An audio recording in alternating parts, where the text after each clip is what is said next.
At 3:47 a.m., Daniel Brooks found her. Victoria Hale, the woman whose face graced magazine covers, whose empire stretched across continents, lay crumpled on Italian marble, gasping for air that wouldn't come. Her perfectly manicured fingers clawed at her throat. Blood trickled from her nose. This wasn't supposed to happen to people like her, people with money, power, control. But Daniel knew that smell. He'd smelled it before, in a hospital room 2 years ago, holding his wife's hand as machines beeped their final song. He knew what was killing Victoria Hale, and he knew she was hiding it from everyone. Stay with me until the end of this story. Hit that like button and comment which city you're watching from. I want to see how far this truth travels. The Los Angeles skyline glittered like scattered diamonds against black velvet, each pinpoint of light representing someone's dream, someone's ambition, someone's desperate climb toward something better. From the 43rd floor of the Zenith Tower, those lights looked almost close enough to touch, close enough to own. Victoria Hale stood at the floor-to-ceiling windows of her penthouse, one hand pressed against the glass, watching her reflection waver against the city she'd conquered. Conquered. That's what Forbes called it, what TechCrunch celebrated, what her board of directors toasted with champagne that cost more per bottle than most people earned in a month. But conquest, Victoria had learned, came with a price tag that never appeared on any balance sheet. Her reflection stared back at her, 38 years old, shoulder-length auburn hair styled to perfection, even at 11 p.m., gray suit tailored to disguise how much weight she'd lost. The woman in the glass looked powerful, untouchable, the kind of woman who built a tech empire from a college dorm room, who turned a simple app into a platform worth $3 billion, who made grown men in boardrooms sweat when she asked questions they couldn't answer. The woman in the glass was a lie. Victoria's hand trembled against the window. Another cough built in her chest. She could feel it gathering like a storm, that familiar tightness that meant she had maybe 30 seconds before it hit. She turned from the window, moving quickly across the open-concept living space toward the master bathroom, her heels clicking against reclaimed hardwood that cost $18,000 to install. She made it to the bathroom just as the cough exploded from her lungs. She gripped the edge of the marble sink, Carrara marble, imported from Italy, installed by craftsmen who'd worked on restoration projects at the Vatican, and coughed until her ribs ached, until tears streamed down her face, until she tasted copper on her tongue. When it finally subsided, she looked up at her reflection, mascara smudged, lipstick gone, face flushed and eyes bloodshot. This was the truth. This was what no camera ever captured, what no journalist ever saw, what no one at Hale Innovations suspected. Victoria opened the medicine cabinet, not the decorative one in the powder room where guests might look, but the real one behind the mirror, stocked like a pharmacy. Bottles lined the shelves, pills for anxiety, pills for sleep, pills to wake up, pills to stop the shaking, pills prescribed by doctors who never asked questions when you paid them enough. She reached past all of them for the mints, Altoids, the curiously strong kind. She'd gone through 3 tins this week alone. Her phone buzzed on the counter. She didn't need to look to know what it was. Another message from her assistant, Marcus, with tomorrow's schedule, or today's schedule, technically, since it was already past midnight. Morning show interview at 7. Board meeting at 9. Lunch with potential investors at noon. Product launch rehearsal at 3. Dinner with the mayor's economic development team at 7. 18 hours of being Victoria Hale, tech visionary, industry leader, woman who had it all. She popped 2 mints into her mouth and felt the burn spread across her tongue. The sensation grounded her, pulled her back into her body, reminded her she was still here, still standing, still in control, still lying. The intercom by the door buzzed, 2 short bursts, the signal from building security that the night cleaning crew had arrived. Victoria glanced at the Patek Philippe watch on her wrist. 11:47 p.m., right on schedule. That was something she appreciated about the cleaning service. They were punctual, discreet. They came after she'd usually left for whatever evening obligation filled her calendar, and they were gone before she returned. Except tonight, she was home. Tonight, she'd canceled dinner with a venture capitalist from Sand Hill Road, claiming an emergency board situation. The truth was simpler and more terrifying. She couldn't trust her body anymore. Couldn't trust that she wouldn't start coughing in the middle of the Chilean sea bass course. Couldn't trust that her hands wouldn't shake while signing the check. Couldn't trust that she'd make it through dessert without excusing herself to the bathroom for the fourth time. So she'd stayed home. Ordered in from a restaurant she'd never eat from. Food she'd push around a plate and eventually throw away. Opened her laptop with every intention of working. Stared at spreadsheets until the numbers blurred together like watercolor in rain. The doorbell rang, polite, professional, exactly once. Victoria straightened her blazer, wiped under her eyes with her thumb, and crossed to the door. The cleaning crew had her security code, could let themselves in, but they always rang first. Another small courtesy that made them invisible, unthreatening, part of the building's machinery rather than intruders in her private space. She opened the door to find a man standing in the hallway, bucket of cleaning supplies in one hand, vacuum cleaner beside him.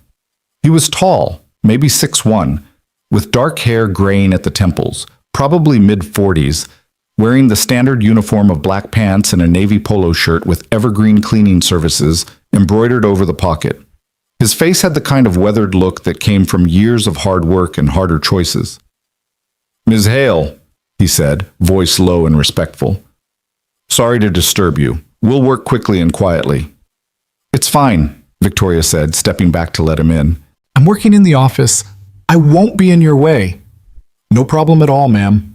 He wheeled his supplies inside, moving with the efficient economy of someone who'd done this 1,000 times before. "I'm Daniel, by the way. I'll be handling your apartment from now on.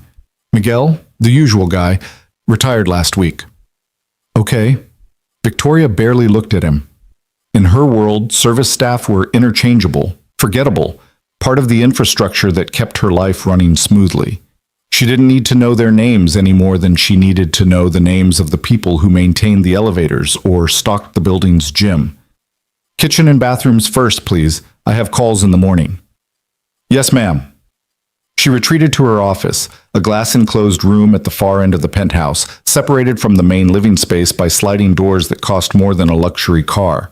She left the doors open just enough to maintain the illusion of working, of being the kind of person who stayed late reviewing quarterly projections and market analysis. Instead, she opened her laptop and stared at her reflection in the dark screen. This wasn't how it was supposed to be. 10 years ago, she'd been a graduate student at Stanford, living on ramen and ambition, coding until dawn in a cramped apartment she shared with two roommates who thought her app idea was cute but unrealistic. 5 years ago, she'd been on the cover of Fortune, the youngest woman to take a tech company public, fielding calls from journalists who wanted to know the secret to her success. The secret. If they only knew. Through the open office door, she could hear Daniel moving through the apartment.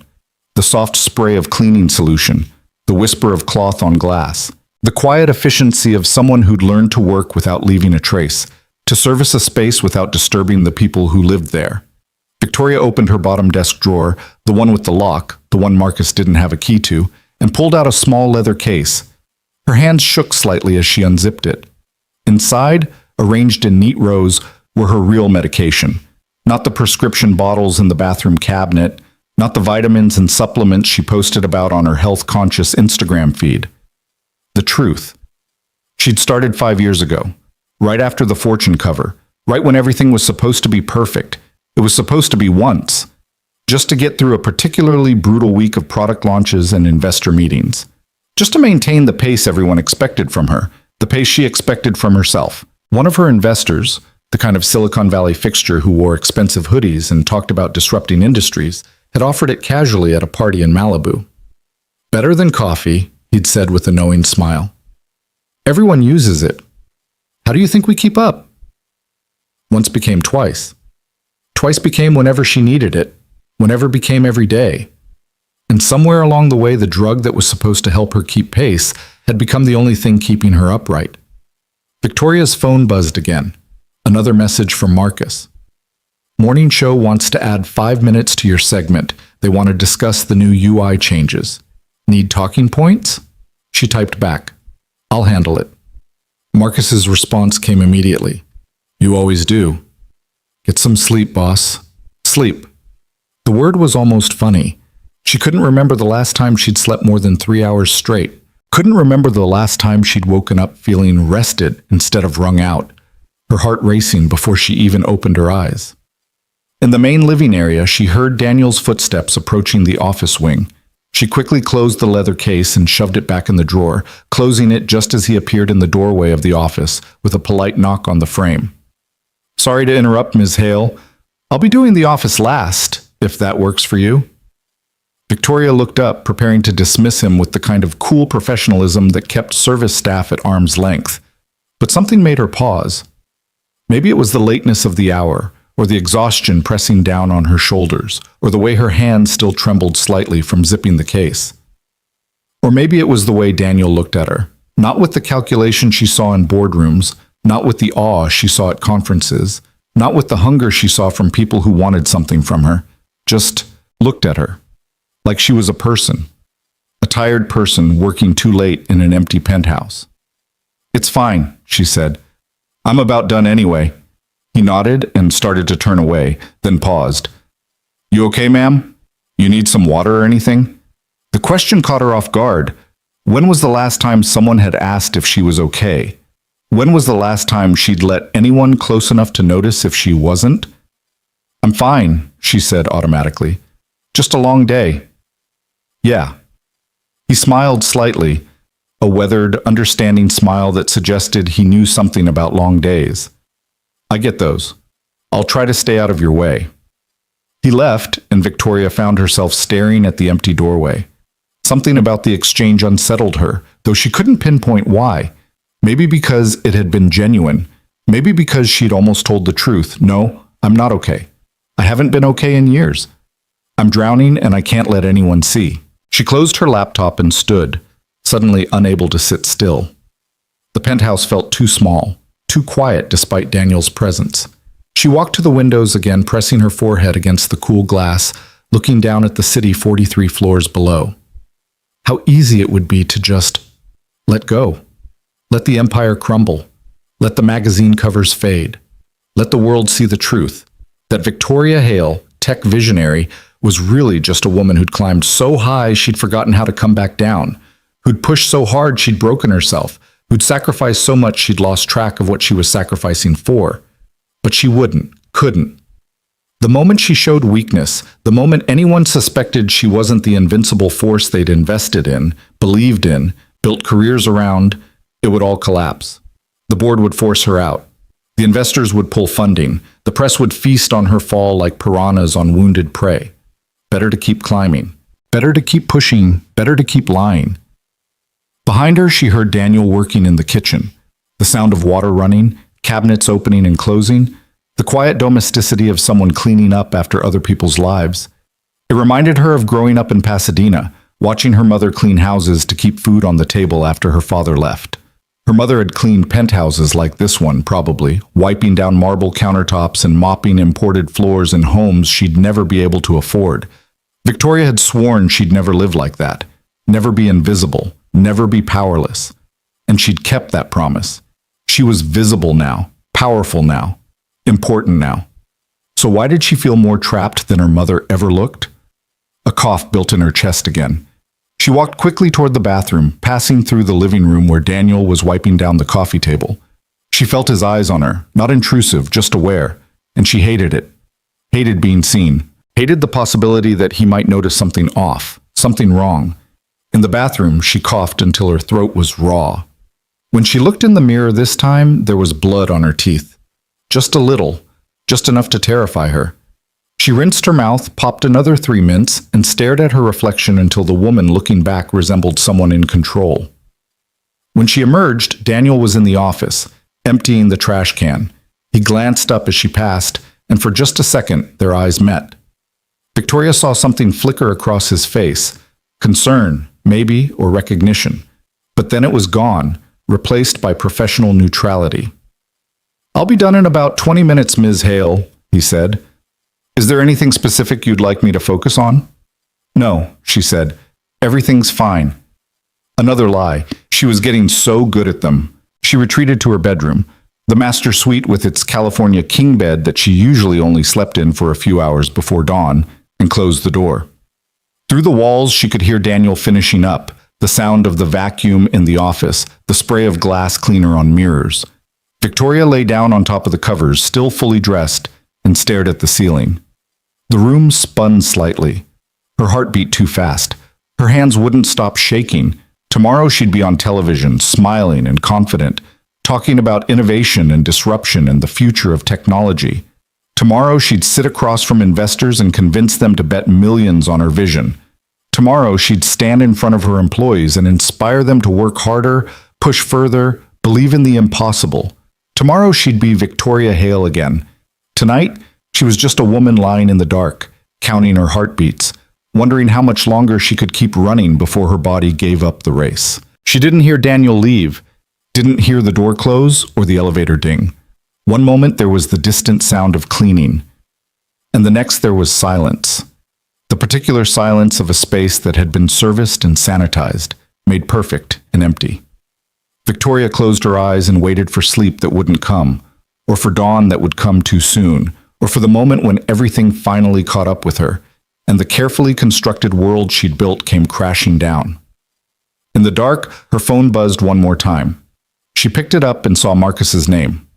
By the way, the mayor's team wants to push dinner to 8 p.m. tomorrow. That works, right? Victoria typed back, perfect.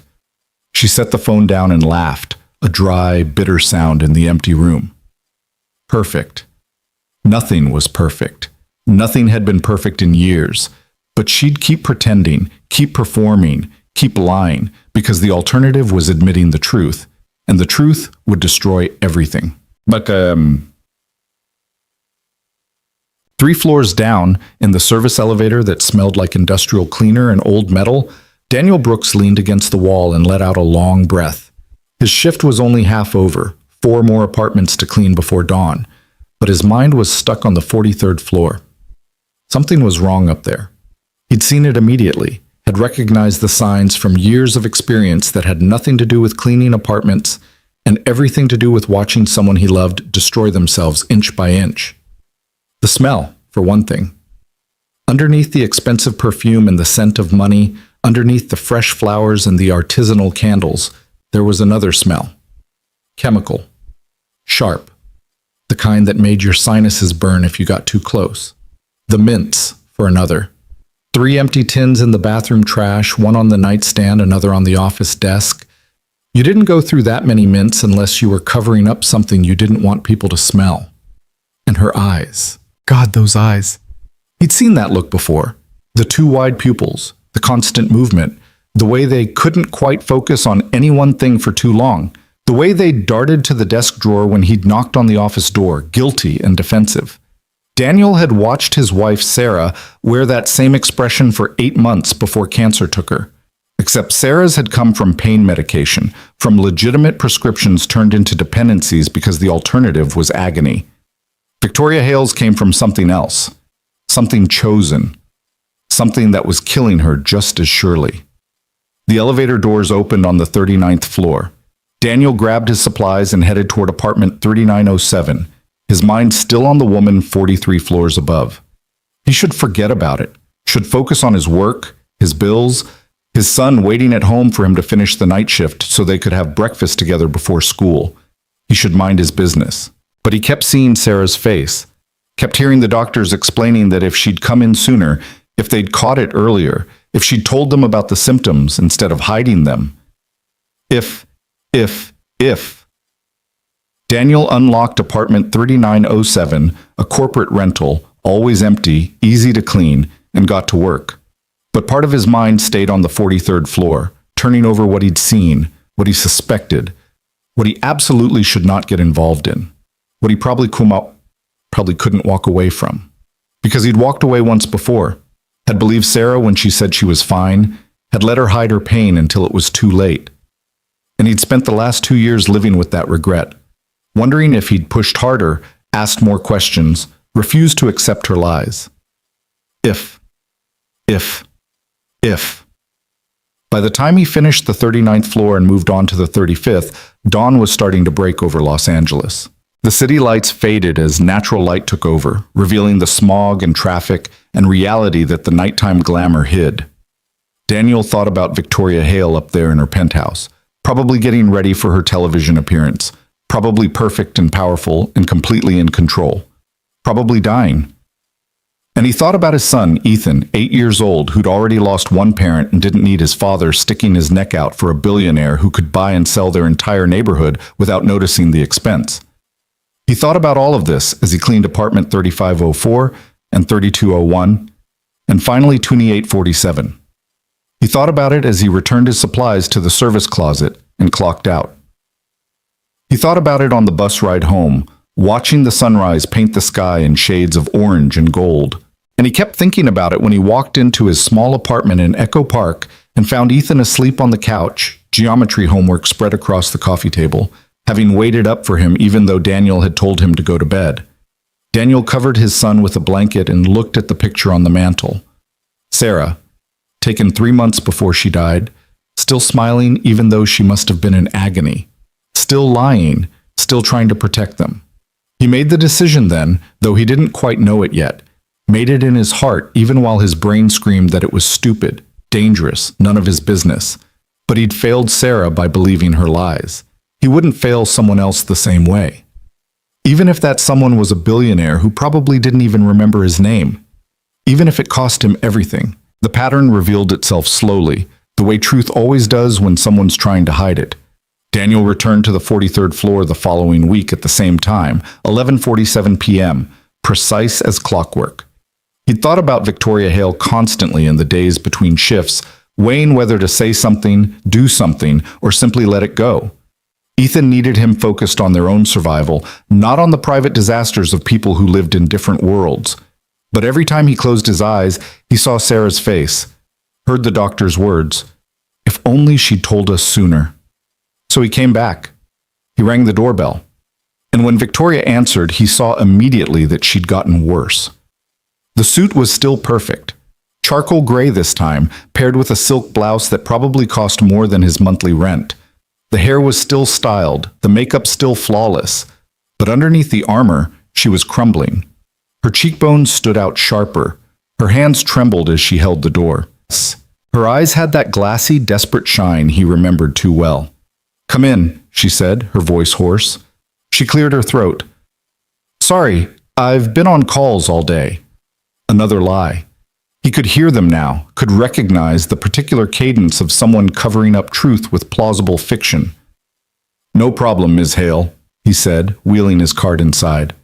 The apartment still smelled like expensive candles and fresh flowers, but underneath it, that chemical sharpness had gotten stronger.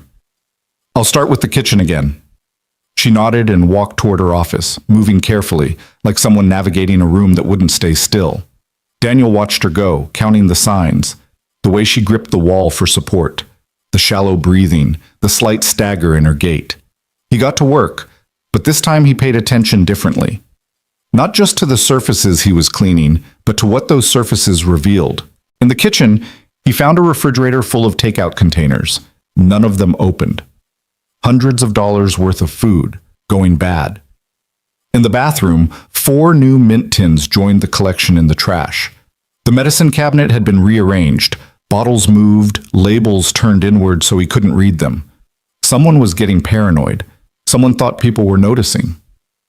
Daniel moved through the living room, dusting surfaces that barely needed it. Through the office's open door, he could see Victoria at her desk, staring at her laptop screen without moving. Just staring. He'd seen that before too. Sarah sitting at the kitchen table, staring at nothing, trapped somewhere between consciousness and collapse. He was wiping down the coffee table when Victoria's phone rang. The sound shattered the silence, and she jumped like she'd been electrocuted. She answered on the 4th ring, her voice transforming instantly into something bright and energetic. "Marcus, hey!" "No, I'm not asleep. I was just reviewing the presentation for tomorrow." She laughed, and it sounded wrong, too loud, too forced. "You know me. I don't sleep when there's work to do." Daniel kept cleaning, but he listened. He'd learned a long time ago that people forgot service staff existed, talked around them like they were furniture. "The board meeting went great," Victoria continued, pacing now, her heels clicking against the hardwood. "Richardson had some concerns about the Q4 projections, but I walked him through the data. He's on board now." Another laugh. "Marcus, I've been doing this for 10 years. I know how to handle board members." She paused, listening. Daniel saw her free hand curl into a fist at her side. No, I'm fine, really, just tired. It's been a long week. Her voice had an edge now, defensive. I don't need a vacation. I need everyone to stop asking if I'm okay. I'm always okay. She hung up abruptly and stood very still in the middle of the office, staring at the phone in her hand like it was something foreign. Then she set it down carefully on the desk and sat back in her chair, her head dropping into her hands. Daniel looked away, focusing on a non-existent smudge on the table. He shouldn't have heard that. Shouldn't be here. Shouldn't care about a woman who had every resource in the world at her disposal and chose to destroy herself anyway. But caring wasn't something you chose. It was something that happened to you, whether you wanted it or not. He finished the living room and moved toward the bedroom wing, passing close enough to the office that Victoria looked up. Their eyes met for half a second, hers red-rimmed and exhausted, his probably too knowing, and something unspoken passed between them. An acknowledgement, maybe, or a warning. I'm sorry, she said suddenly, about the phone call. I didn't mean to be loud. Wasn't loud at all, ma'am, Daniel said. I barely heard it. Right. She didn't believe him. It's been a difficult week. A lot of pressure. I understand pressure. The words came out before he could stop them. Everybody's got their own kind. Victoria studied him for a moment, really looked at him for the first time since he'd started cleaning her apartment. What kind of pressure do you have? The question surprised him. He wasn't used to being asked about himself by clients, wasn't used to being seen as someone with a story worth hearing. The normal kind, he said carefully. Bills, raising a kid on my own, trying to make ends meet. You're a single father? Yes, ma'am, my son's 8. His name's Ethan. What happened to his mother? The question was direct, almost blunt. In another context, it might have been rude, but Victoria asked it like someone genuinely trying to understand, not just making conversation. Cancer, Daniel said. 2 years ago. Something flickered across Victoria's face.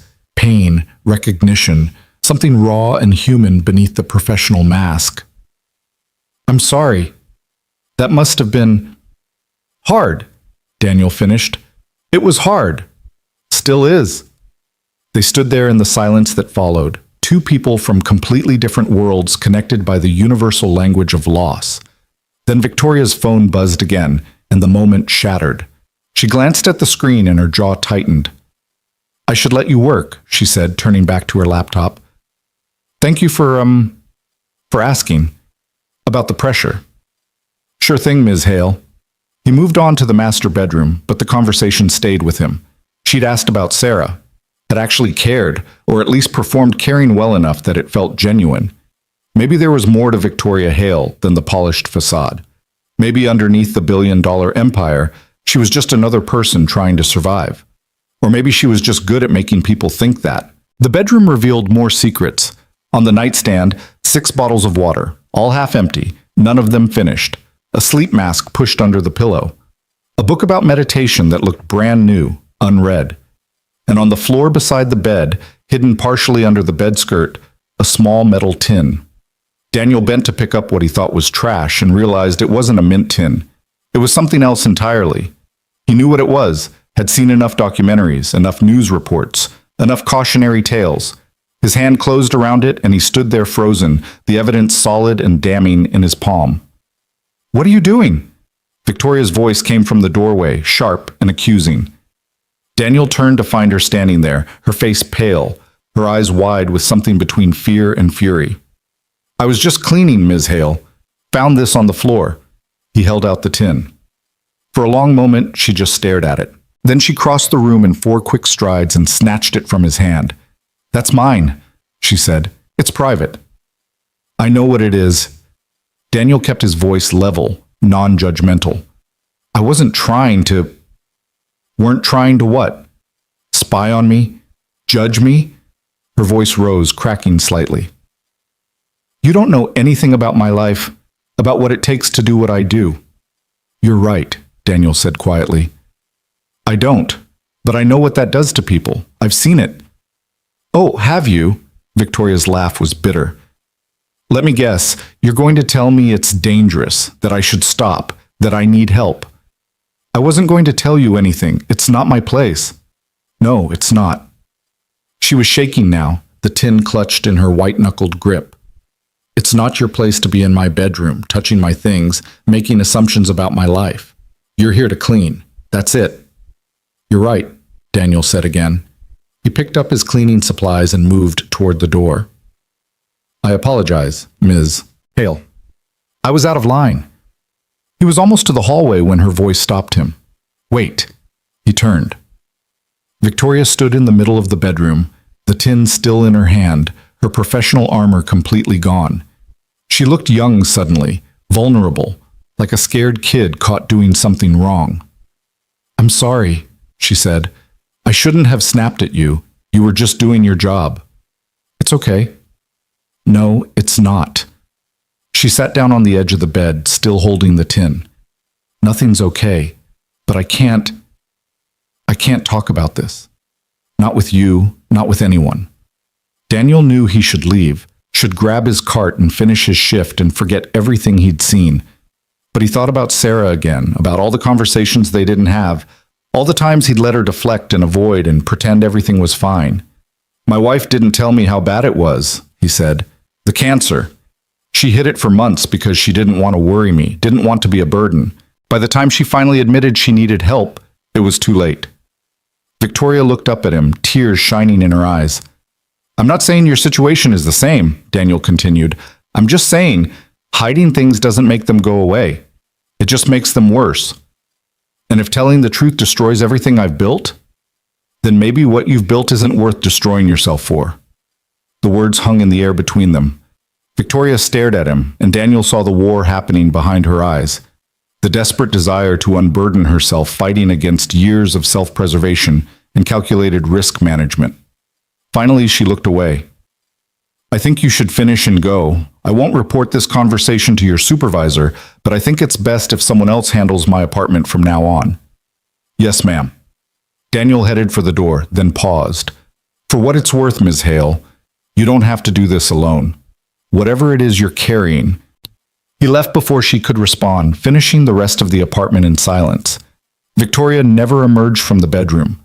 When he let himself out 40 minutes later, he could see the light under her door, could hear the faint sound of crying. The elevator ride down felt longer than usual. Daniel leaned against the wall and wondered if he'd just made everything worse, if he'd crossed a line that couldn't be uncrossed, if Victoria Hale would spend the next week doubling down on her secrets out of spite, or fear, or pride. His phone buzzed as he reached the ground floor. A text from his supervisor, Janet. Ms. Hale from Zenith 4302 requested you specifically for her future cleanings. Said you were professional and thorough. Nice work. Daniel stared at the message, surprised. She hadn't fired him, hadn't reported him, had actually requested him back. Maybe she was more ready for help than she'd let on. Or maybe she was just good at keeping up appearances even with a cleaning man who'd seen too much. The next week, Daniel returned to the 43rd floor. This time, Victoria was waiting for him in the living room when he arrived.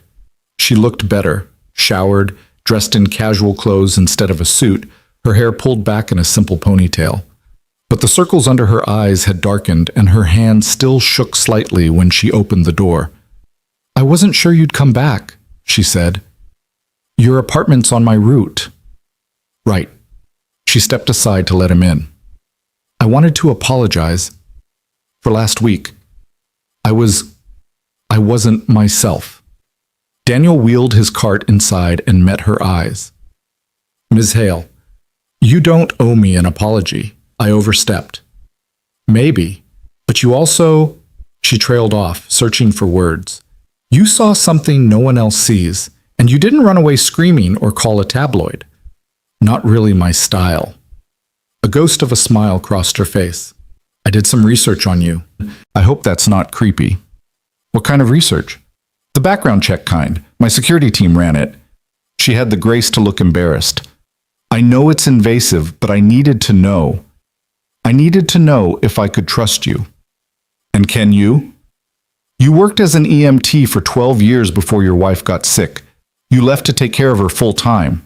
After she died, you've been working 3 jobs to support your son. You've never missed a payment on anything, never been arrested, never even gotten a speeding ticket. Victoria rattled off the facts like she was reading a resume. You're either the most boring person in Los Angeles or the most reliable. I prefer reliable. Me too. She sat down on the couch, suddenly looking exhausted. That's why I want to ask you something, and I need you to be honest with me. Daniel set down his supplies and waited. How bad do I look? Victoria asked. And don't give me some polite answer. I need the truth. He studied her carefully, the way he'd studied trauma victims in ambulances, assessing vitals and damage with brutal honesty because lies killed people. You look like someone who hasn't slept in days, he said finally. You've lost weight. Your hands shake. Your pupils are dilated even though it's nighttime. You're breathing shallow, and you've got a persistent cough you're trying to hide. He paused. You look like someone who's running on empty and won't admit the tank's dry. Victoria absorbed this without flinching. How much longer do you think I have before someone else notices? I'd say people already have noticed. They're just not saying anything. Because I'm good at making them not say anything. She laughed, but there was no humor in it. I've spent 10 years perfecting the art of being untouchable. Turns out I'm so good at it, no one can reach me even when I'm drowning. You could reach out. You could ask for help. From who? My board? They'd force me out the second they thought I was weak. My investors? They'd pull their money. The press? They'd eat me alive. She shook her head. There's no help for people like me. There's just endurance. What about friends? Family?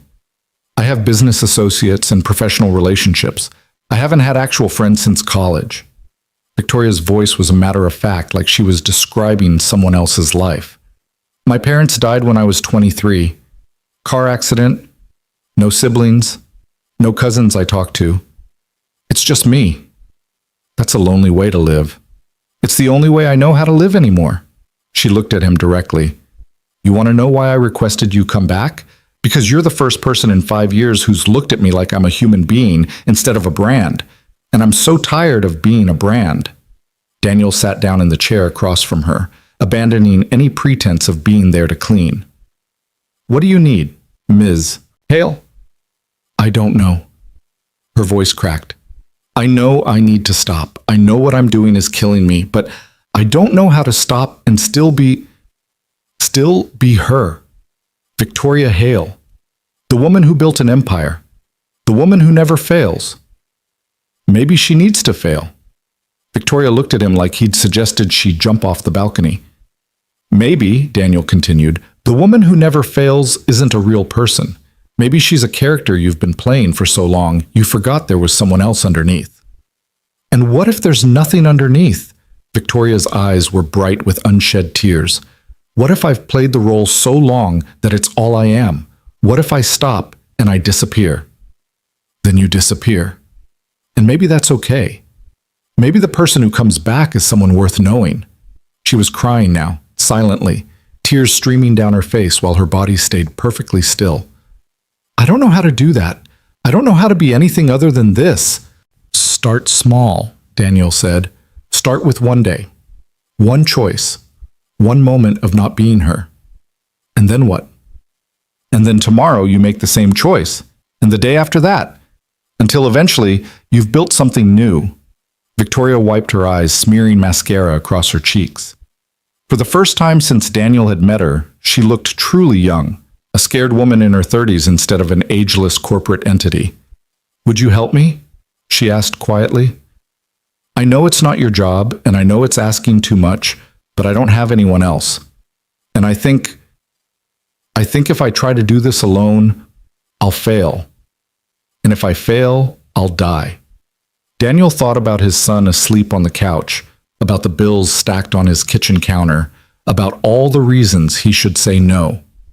Then he thought about Sarah, and the conversation they never had, and the help he never offered because he didn't want to intrude. I'll help, he said, but you have to be honest with me. No more hiding. No more pretending you're fine when you're not. Okay, Victoria took a shaky breath. Okay, I can do that. And you have to see a doctor, a real one, not someone you're paying to not ask questions. I don't know any real doctors. I don't even have a primary care physician. Then we'll find one. Tomorrow. First thing. I have meetings tomorrow. A full day of... Cancel them. Victoria stared at him. I can't just cancel. Yes, you can. You're the CEO. You can do whatever you want. And what you need to do tomorrow is take care of yourself. For a long moment, she didn't respond. Then, slowly, she nodded. Okay, I'll cancel them. Marcus is going to have a heart attack, but okay. Good. Daniel stood up. Now I'm going to clean your apartment and you're going to go to bed. Real sleep, not just lying there staring at the ceiling. I can't sleep without... She stopped herself. Without what you've been taking, I know, but tonight you're going to try anyway. And if you can't sleep, that's okay. Just rest. Victoria stood up, unsteady on her feet. Why are you doing this? You don't owe me anything. I'm just some rich person you clean for. You're a person who needs help, Daniel said simply. That's enough. She looked at him for a long moment, something shifting in her expression. Gratitude, maybe, or relief, or the desperate hope of someone drowning who'd finally spotted a life raft. Thank you, she whispered. Don't thank me yet. This is going to be hard. Harder than anything you've done before. Harder than building $1 billion company? Harder than that. Because this time you have to be honest, and honesty's a lot scarier than money. Victoria smiled. A real smile this time, small but genuine. Yeah, it really is. She went to bed, and Daniel cleaned the apartment slowly, methodically, thinking about what he'd just committed to. Thinking about the risks and the complications, and the impossibility of a cleaning man helping a billionaire confront her demons. But mostly thinking about Sarah, and about second chances, and about how sometimes the people who need help most are the ones who've convinced everyone they don't need anything at all. When he finished and locked the door behind him, it was almost 3 a.m. The city was quiet, the streets empty except for the occasional car passing below. Daniel stood in the hallway for a moment, looking at the closed door of apartment 4302, wondering what happened next. Inside, Victoria Hale lay in her bed, staring at the ceiling, fighting every instinct that screamed at her to reach for the tin hidden in her nightstand drawer. Her body ached. Her mind raced. Her hands wouldn't stop shaking, but she didn't reach for it. Not tonight. Tonight, she just lay there in the dark, scared and sick and more alone than she'd ever been. And for the first time in 5 years, she let herself feel it. The call came at 6:47 a.m., jarring Daniel awake from the 2 hours of sleep he'd managed to grab after his shift. He fumbled for his phone, squinting at the bright screen, and saw a number he didn't recognize. Hello? Daniel? Victoria's voice was barely a whisper, hoarse and trembling. I can't do this. I thought I could, but I can't. Everything hurts and I can't breathe right, and I keep thinking I'm going to die, and hey, slow down. Daniel sat up, immediately alert despite the exhaustion. Across the room, Ethan was still asleep, curled up under his dinosaur comforter. Where are you right now? Bathroom floor. I've been here for 3 hours. I tried to sleep like you said, but my heart won't stop racing, and I threw up twice, and... Her breath hitched. I'm scared. I'm really scared. Okay, that's okay. Being scared is normal. Daniel kept his voice calm, falling back into his EMT training. I need you to tell me what you took last night. Did you use anything? No, nothing. That's the problem. I didn't take anything, and now my body's... It's like it's punishing me for stopping. Withdrawal. Daniel closed his eyes. He should have anticipated this, should have known her body wouldn't just let her quit cold turkey after years of use.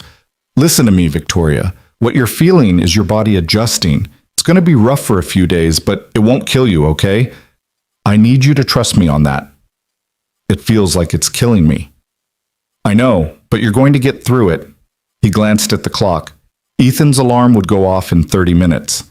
Can you stand up? Get to your bed? I think so. Good. Do that. Lie down, get under the covers. Sometimes the shaking feels better when you're warm. He heard rustling, footsteps, then the sound of her collapsing onto the bed with a small groan. Okay, she said. I'm here. Now breathe with me. In for 4 counts, out for 4 counts. Can you do that? I'll try.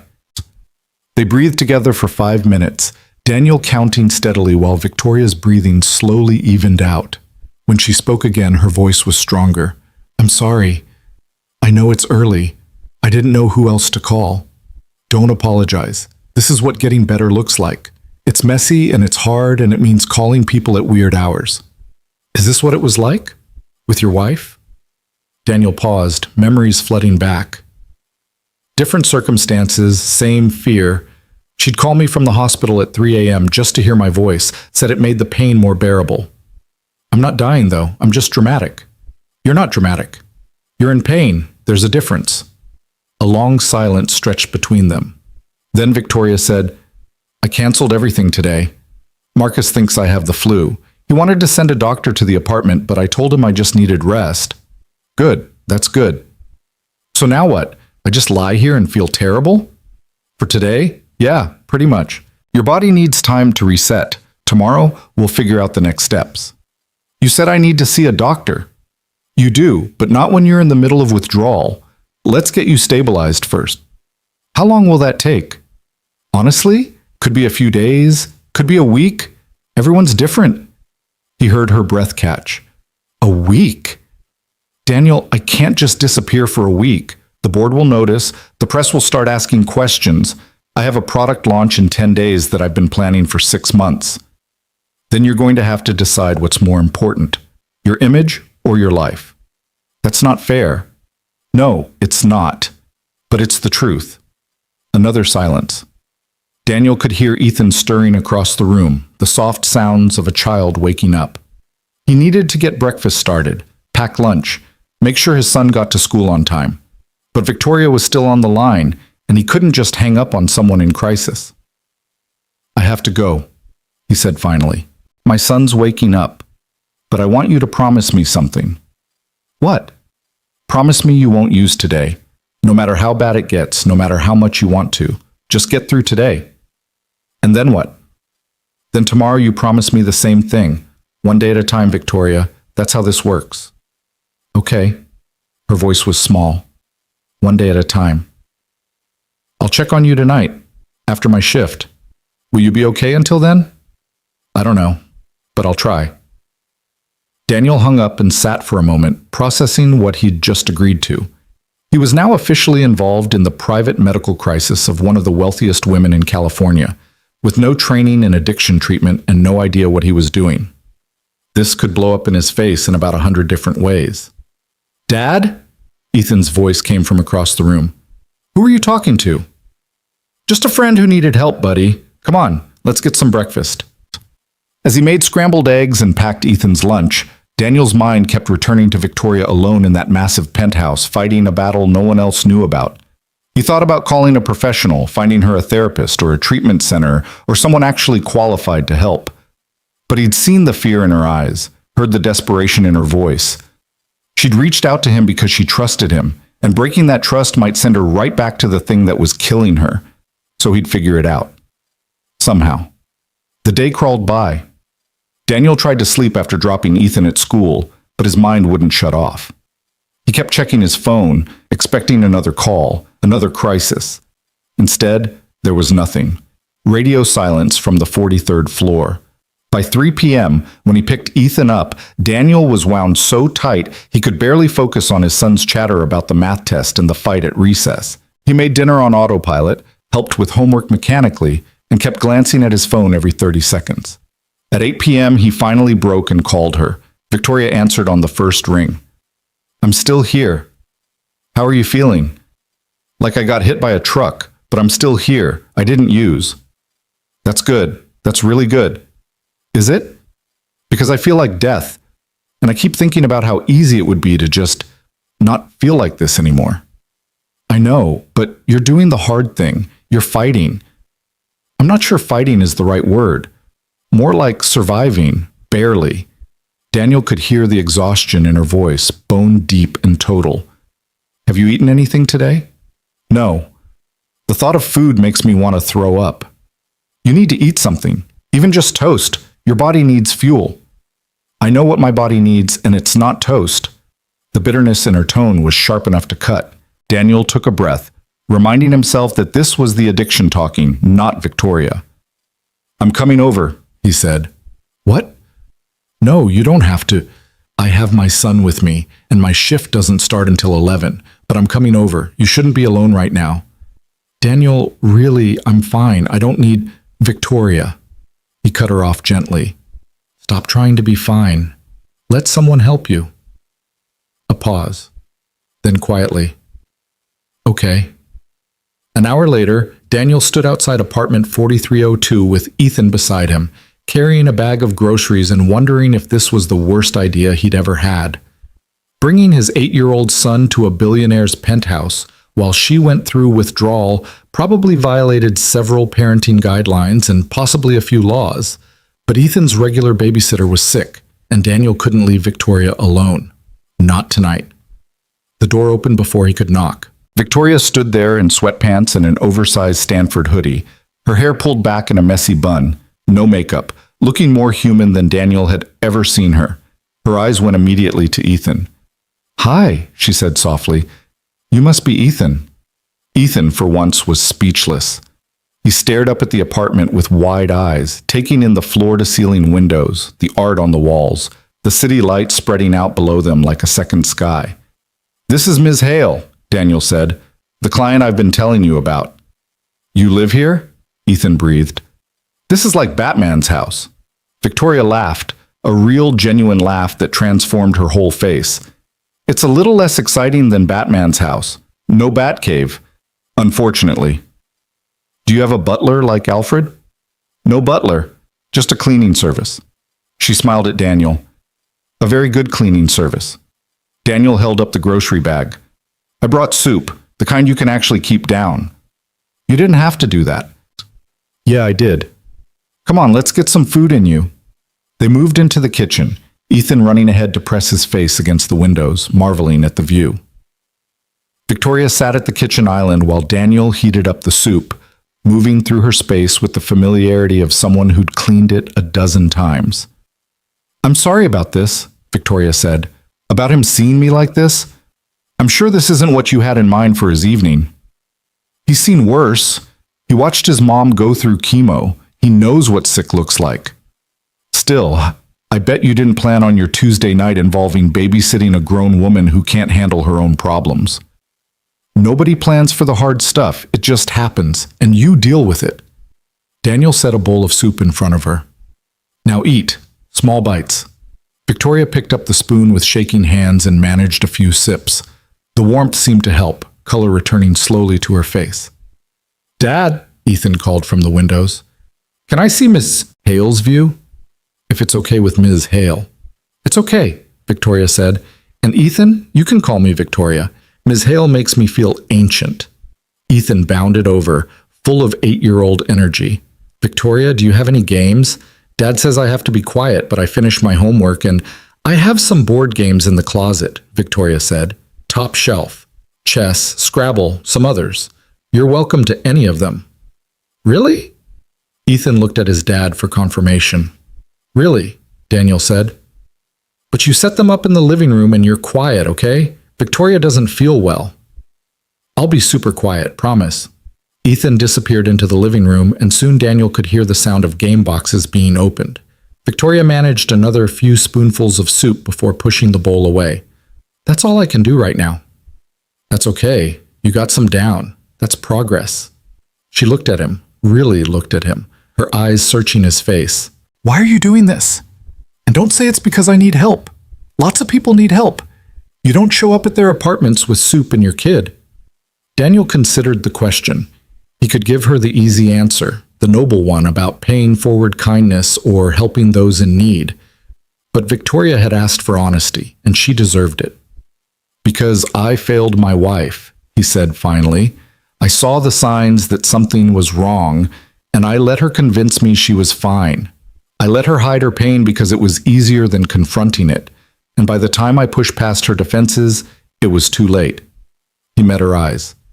"I can't save Sarah, but maybe I can help you, and maybe that makes some of the guilt a little easier to carry." Victoria's eyes filled with tears. "That's a lot of weight to put on a stranger. You're not a stranger anymore. You called me at 6 a.m. because you were scared. That makes us something. What? What does it make us? I don't know. Friends, maybe. Or just two people trying to survive. Daniel smiled slightly. Does it matter? I guess not. Victoria wiped her eyes. I just don't want to be your redemption project. I don't want you helping me because of something that happened with your wife. I'm not. I'm helping you because you asked, because you're trying, because you're here eating soup even though it makes you nauseous, and you haven't used even though every cell in your body is screaming at you to. He paused. That takes courage, and courage is worth supporting. From the living room, Ethan called out, Dad, can you come play Scrabble with me? Victoria looks too tired. Daniel glanced at Victoria, who nodded. Go. I'll just sit here and try not to throw up your soup. That's the spirit. He joined Ethan on the floor, setting up the Scrabble board on the coffee table that probably cost more than Daniel's car. Victoria stayed in the kitchen for a few minutes, then slowly made her way to the couch, curling up in the corner with a blanket. They played quietly, Ethan's 7-letter words competing with Daniel's strategic blocking, and gradually Victoria's breathing evened out. Daniel glanced over to find her asleep, the first real sleep she'd probably gotten in days. Is she okay? Ethan whispered. Yeah, buddy, she's just very tired. Like Mom was? Daniel's hand stilled over his tile rack. A little bit, but different. Is she going to die too? The question hit Daniel in the chest. Ethan had learned too young that adults didn't always get better, that sick sometimes meant gone forever. Not if I can help it, Daniel said. Victoria's sick, but she's fighting, and we're going to help her fight. Okay? Ethan studied his tiles. She seems nice. Sad, but nice. Yeah, she is. They finished the game. Ethan won by 30 points, and by then it was almost 10 p.m. Daniel needed to get Ethan home and get to his shift, but he hesitated, looking at Victoria asleep on the couch. I don't want to leave her, he said quietly. Then don't, Ethan said simply. Can't you call in sick? It's not that easy, bud. We need the money. But she needs you more. Daniel looked at his son, so wise and compassionate for 8 years old, and made a decision that probably violated every professional boundary ever created. He texted his supervisor. Family emergency. Can't make tonight's shift. I'm sorry. The response came quickly. Everything okay? Will be. Just need to be somewhere else tonight. Okay. But Daniel, this is your second call out this month. Can't make it a habit. Understood. Thank you. He pocketed his phone and turned to Ethan. Come on, let's get you set up on the other couch. Looks like we're having a sleepover. In a billionaire's penthouse? Cool. Daniel got Ethan settled with pillows and an extra blanket Victoria kept in the linen closet, then dimmed the lights and sat in the chair between the two couches, watching over them both. Ethan fell asleep quickly, exhausted from the excitement. Victoria slept fitfully, twitching and muttering, trapped in dreams that Daniel could only imagine. Around 2 a.m., she woke with a gasp. Hey, Daniel said softly. You're okay. You're safe. Victoria oriented herself slowly, looking around the dark apartment. Did I fall asleep? For about 4 hours. That's good. Why are you still here? And Ethan, we're staying tonight. Didn't feel right leaving you alone. Daniel, you can't just... You have work, and your son has school tomorrow, and you need someone here. So we're here. His tone left no room for argument. Go back to sleep. Or try to, anyway. Victoria pulled the blanket tighter around herself. I can't remember the last time someone stayed with me. Through the night, I mean. It's been years. That's a lonely way to live. It's the only way I know. She was quiet for a moment.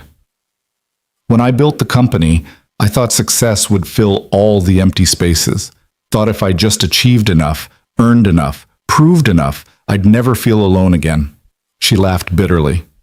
Turns out you can be surrounded by thousands of employees and still feel like you're the only person in the world. What changed? When did it start? Victoria was silent for so long Daniel thought she'd fallen back asleep. Then she said, 5 years ago, right after the IPO.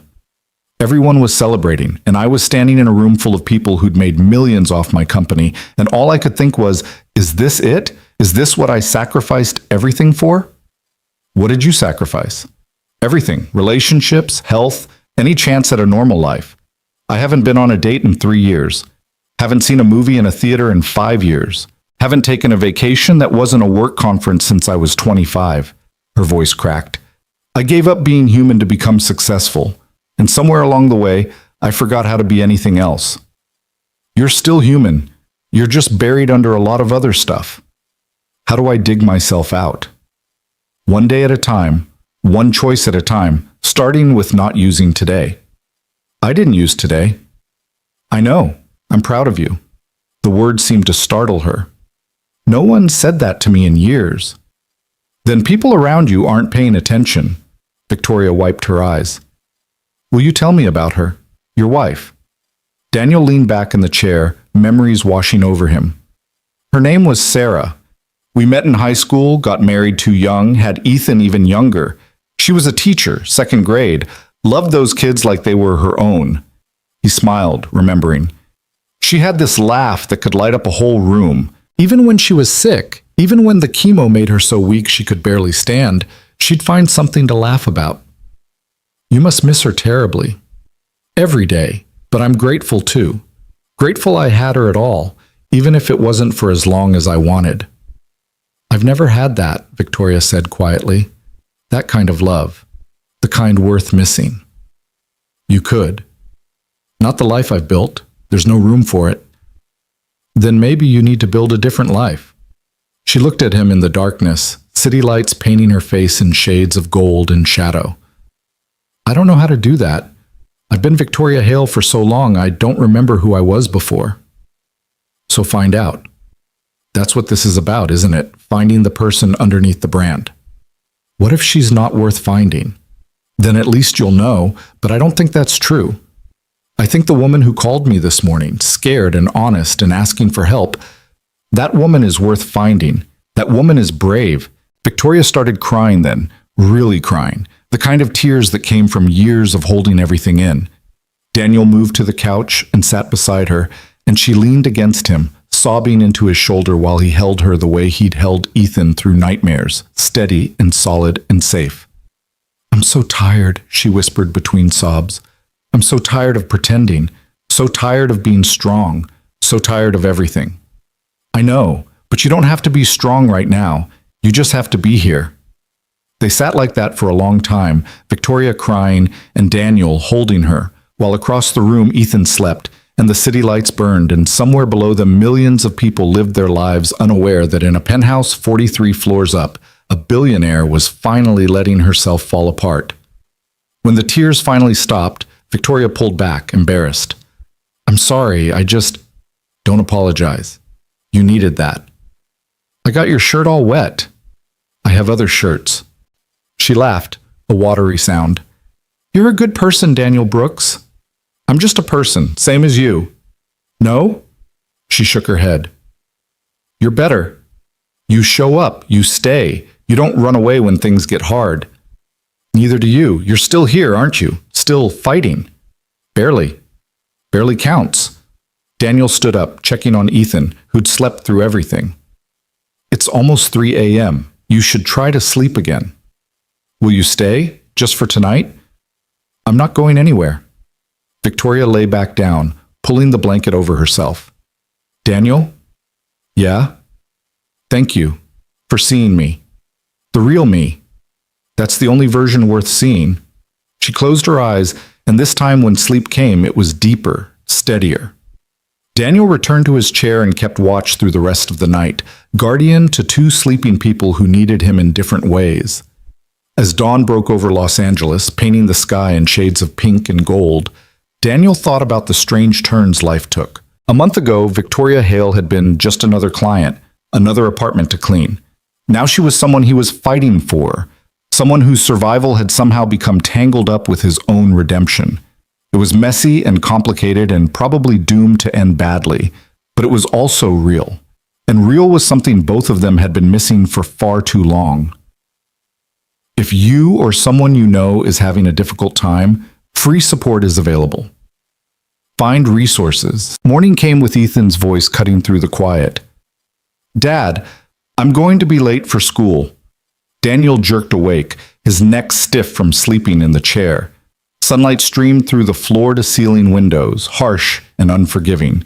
Victoria was still asleep on the couch, curled into a tight ball under the blanket. He checked his watch, 7:23 a.m. "I know, buddy. Come on, let's get you home." He stood, every joint protesting, and grabbed their things. Before leaving, he scribbled a note on the back of a grocery receipt and left it on the coffee table. "Had to take Ethan to school. I'll call you later. You did good yesterday. Keep going. D." They made it home with 15 minutes to spare. Daniel threw together a rushed breakfast, helped Ethan change clothes, and got him to school just as the bell rang. Then he drove home and collapsed into his own bed, setting an alarm for noon. He needed to sleep, needed to recover, but his mind wouldn't stop replaying the night. Victoria's tears, her confession, the weight of her loneliness. The alarm felt like it went off seconds after he closed his eyes. Daniel dragged himself up, showered, and called Victoria. She answered on the second ring, her voice stronger than yesterday. "I thought maybe you'd given up on me." "Not a chance. How are you feeling?" "Like I spent the night crying on a stranger's shoulder, embarrassed mostly." "Don't be. That took courage." "Courage?" She laughed without humor. "Is that what we're calling complete emotional breakdown now? When it's honest?" "Yeah." Daniel poured himself coffee, black and strong. "Have you eaten anything today?" "Toast, half a piece. It's progress." "It is. I'm proud of you." There was a pause, and when Victoria spoke again, her voice was softer. "You keep saying that, like you mean it." "I do mean it. I don't know how to accept that." "Praise from you, I mean. You're not trying to get anything from me. You're not positioning for a promotion or angling for investment. You just say things because they're true. That's generally how honesty works." "Not in my world," she sighed. "Marcus called 4 times this morning. The board is getting nervous. Apparently a tech CEO disappearing for 2 days triggers all kinds of speculation." "What did you tell him?" "That I have the flu and I'll be back tomorrow. He's sending a care package, gourmet soup, expensive tea, probably some kind of superfood situation." "Will you be ready to go back tomorrow?" The silence stretched long enough that Daniel thought the call had dropped. Then Victoria said, "I don't know. I don't know if I can put the mask back on yet, but I don't know if I have a choice either." "You always have a choice." "Do I?" "Because from where I'm sitting, it feels like I'm trapped. If I take more time, I risk everything I've built. If I go back too soon, I risk using again just to get through the day." Daniel leaned against his kitchen counter, searching for the right words. When Sarah was sick, she had this thing she'd say when the treatment got really bad. She'd tell me, "I just have to get through the next 5 minutes, then the next 5 after that." She broke everything down into pieces small enough to survive. 5 minutes at a time. 5 minutes at a time. So here's what you do tomorrow. You get through the first meeting, just that one, then you reassess. If you can handle another meeting, you take it. If you can't, you go home. No shame in that. There's always shame in weakness. That's the first rule of Silicon Valley. Then Silicon Valley's got it wrong. Victoria laughed, and this time it sounded almost real. You know what the ironic thing is? I spent years teaching myself not to need anyone, not to depend on anyone, to be completely self-sufficient. And now the only thing keeping me from using is knowing I'd disappoint you. That's not a bad thing, isn't it? What happens when you're not there? When I'm alone at 3 a.m. and the cravings hit and there's no one to call? Then you call me anyway. I don't care what time it is. Daniel, you can't be on call 24/7. You have your own life, your son, your jobs. Yeah, well, right now this is part of my life too. We'll figure out a longer-term solution, but for now, you call me when you need to. Deal? You're either the kindest person I've ever met or completely insane. Probably a little of both. They talked for another 20 minutes, Daniel walking her through breathing exercises and distraction techniques, things he'd learned during Sarah's treatment. When they finally hung up, Daniel felt the weight of what he'd taken on settle more heavily on his shoulders. He was a cleaning man with no medical training, trying to help a billionaire through withdrawal. The absurdity of it would have been funny if the stakes weren't so high. His phone rang again almost immediately.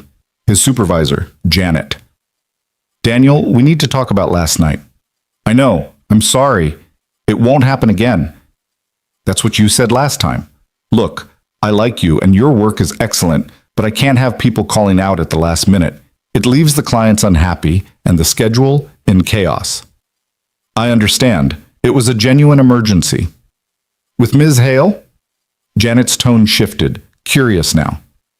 She called me this morning, asked specifically about your schedule, said she wants to adjust her cleaning time to accommodate your availability. Daniel's heart sank. Victoria was trying to help, but she didn't understand that special treatment would only make things more complicated. She doesn't need to do that. Maybe not, but she's doing it anyway.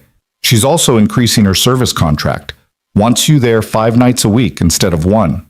Janet paused. Daniel, what's going on? And before you say nothing, remember I've been doing this for 15 years. I know when a client gets attached. It's not like that. She needs extra help right now, going through some stuff. Personal stuff? Yeah. And you're helping her with it? Trying to. Janet sighed. Be careful, Daniel. Rich people's problems have a way of swallowing up regular people's lives. You've got Ethan to think about. I know, I'm being careful. I hope so. I'd hate to see you get hurt. She softened. But since she's paying for 5 nights and specifically requesting you, I can give you the Zenith Tower exclusively. Drop your other buildings. It'll actually be easier on your schedule. You sure? I'm sure. Just promise me you know what you're doing. Daniel thought about Victoria crying on his shoulder, about her shaking hands and desperate courage, about how close she was to either recovery or collapse. Honestly, Janet, I have no idea what I'm doing, but I'm doing it anyway. That's either very brave or very stupid. Like I said, probably both. That night, Daniel returned to the 43rd floor with a new sense of purpose. This wasn't just a cleaning job anymore. This was a mission, whether he'd chosen it or not. Victoria answered the door looking better, showered, dressed in real clothes instead of sweats, her hair styled. But Daniel could see the effort it had taken, could read the exhaustion in the tight lines around her eyes. 5 nights a week, he said as she let him in. That's a little excessive, don't you think? I need the help, and you need the money. It works out. Victoria, you can't just throw money at this. Why not? It's literally the only thing I'm good at. She walked to the windows, arms crossed. Besides, it's not charity. You'll actually clean. I'm just ensuring you're here more often, for accountability. Accountability? Someone needs to keep me honest. Might as well be you. Daniel set down his supplies and joined her at the windows. The city stretched out below them, millions of lights beginning to spark to life as dusk faded into night. How was today? Really? Hard. I almost used 3 times. Once in the morning when I couldn't get my hands to stop shaking enough to put on eyeliner. Once at lunch when Marcus made a joke about me looking tired. And once around 4 p.m. for no reason at all except that I could. But you didn't. But I didn't. She turned to face him. I kept thinking about what you said. 5 minutes at a time. I got through breakfast. Then I got through getting dressed. Then I got through answering emails. By the time I realized I'd made it through the whole day, it was too late to use even if I'd wanted to. That's exactly how it works. It's exhausting. Being this aware of every choice, every moment. It gets easier. When? Daniel thought about Sarah's recovery from the pain medication after her first surgery, how long it had taken for her to stop counting days. Honestly, months, maybe longer, but it does get easier. Victoria's face fell. Months. I have to feel like this for months. You have to fight for months. But you won't feel like this the whole time. It gets a little better each week, a little less intense, a little more manageable. I don't know if I can do months. You don't have to. You just have to do today. Tomorrow you'll worry about tomorrow. They stood in silence, watching the city lights multiply. Finally, Victoria said, I need to tell you something about why I started. About what I'm really running from. Okay? She moved to the couch and sat down, and Daniel followed. When she spoke, her voice was distant, like she was recounting someone else's story. My parents died in a car crash when I was 23. I was supposed to be in the car with them, but I stayed late at the library working on my thesis. They were picking me up, and a drunk driver ran a red light. She stared at her hands. The last thing my mom said to me was, hurry up, we're hungry. I told her to give me 10 more minutes. Those 10 minutes saved my life and ended theirs. Daniel stayed quiet, letting her find her way through the memory. After the funeral, everyone kept telling me how strong I was, how brave, how I was handling everything so well. Victoria's laugh was bitter. I wasn't handling anything. I was drowning, but I'd learned that if you look put together enough, people stop asking if you're okay. They just assume you are. So you built walls. I built an empire. Threw myself into my work because work had rules and logic and outcomes I could control. People can't leave you if you never let them close enough to matter. Things can't fall apart if you're holding them together through sheer force of will. And the drugs? Started as performance enhancement. Everyone in tech uses something. Adderall, modafinil, microdosing psychedelics. It's practically expected if you want to keep up with the 20-year-olds who can code for 48 hours straight. She picked at her cuticle. But then it became less about performing better and more about just performing at all. About getting through another day of being Victoria Hale when I was so tired of being her. Who do you want to be instead? The question seemed to catch her off guard. I don't know. I don't think I've ever asked myself that. I've always just been whoever I needed to be to succeed, to prove I wasn't broken by what happened, to show everyone that Victoria Hale doesn't fall apart. Except you are falling apart. You have been for years. I know. Her voice cracked. And I'm terrified that if I stop holding it all together, there won't be anything left, that I'm just an empty shell with good branding. Daniel reached over and took her hand. You're not empty.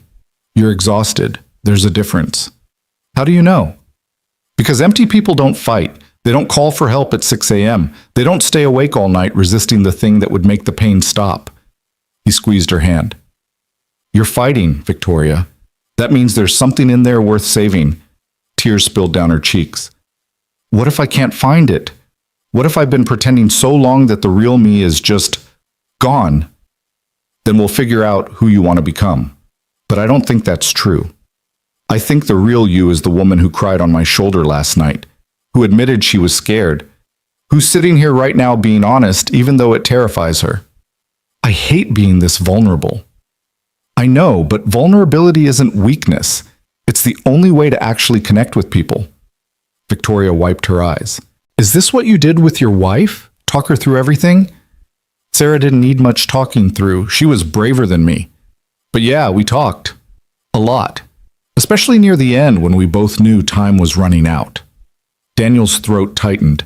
She made me promise I wouldn't shut down after she died, that I'd stay open to people, to life, to possibility. Have you kept that promise? I'm trying. Some days are better than others. Is this, Victoria gestured between them, is this part of keeping that promise, helping me? Daniel considered the question. Maybe. Or maybe I'm just doing what feels right. Does it matter? I guess not. She smiled, small but genuine. I'm glad you're here. That's all I know. They sat together as darkness fully claimed the sky, talking about easier things. Ethan's school play, a movie Victoria hadn't seen, the absurd price of parking in Los Angeles. Normal conversation between two people who were becoming something resembling friends, though neither of them had quite figured out what that meant yet. Around 10 p.m., Victoria's phone buzzed. She glanced at it and groaned. Marcus, reminding me about tomorrow's 8 a.m. meeting with the board. Are you ready for it? No, but I'll do it anyway. She looked at Daniel. Will you be here tomorrow night? After? I'll be here. Good. I might need someone to talk to after putting the mask back on all day. Then I'll be here to help you take it off. The words hung between them, more intimate than Daniel had intended. Victoria's eyes met his, and something shifted in the air.